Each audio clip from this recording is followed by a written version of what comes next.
في الحقيقة الذي عليه علماؤنا كالشيخ الإمام عبد العزيز بن باز والشيخ صالح الفوزان حفظه الله تعالى أن الأرض ثابتة لا تتحرك. هذا هو مقتضى النصوص ومقتضى العقل أصلا.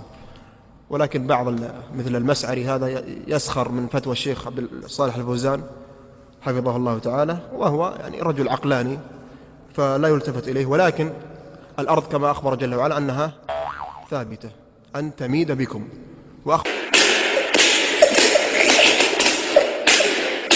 الأدلة العقلية بارك الله فيكم، أنكم تقولون أنهم يعني نظريات وما أدري كيف، حتى نحن عندنا نظريات وعندنا عقول كمسلمين. أولا نحن الآن في أين؟ نذهب إلى مطار الشارقة، نريد أن نذهب إلى الصين بالطيارة، واضح؟ ركزوا معي. هذه الأرض إذا قلتم أنها تدور، إذا خرجنا من مطار الشارقة برحلة دولية إلى الصين، الأرض تدور صح؟ طيب لو وقفت الطائرة في السماء أليست الصين تأتي؟ صح ولا لا؟ لا يسوى، أنا خرجت على مبارك يا عم بس اهدى بس اهدى. تدور تأتي الصين ولا ما تأتي؟ طيب لو كانت الشمس الأرض تدور هكذا، لو تمشي الطيارة ما أدري كم تمشي لن تستطيع أن تلحق الصين، لأن الصين تدور وأنت تدور، ولن تستطيع أن تصل إلى الصين لأنك تدور وهي تدور، فكيف تصل إلى الصين؟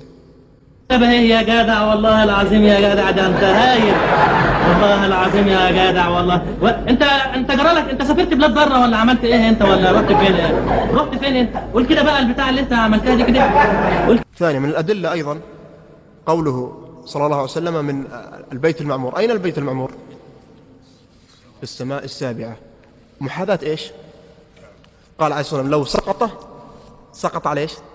على الكعبة. أنتم تقولون الأرض تدور، طيب لو سقط هذا والأرض تدور ما يسقط على الكعبة، يسقط في البحر أو يسقط في المحيط أو يسقط في البر، هكذا. هذا يدل على أن الأرض ثابتة، أن البيت المعمور لو سقط يسقط ما إيش؟ مباشرة محاذاة الكعبة، يدل على أن الأرض ثابتة.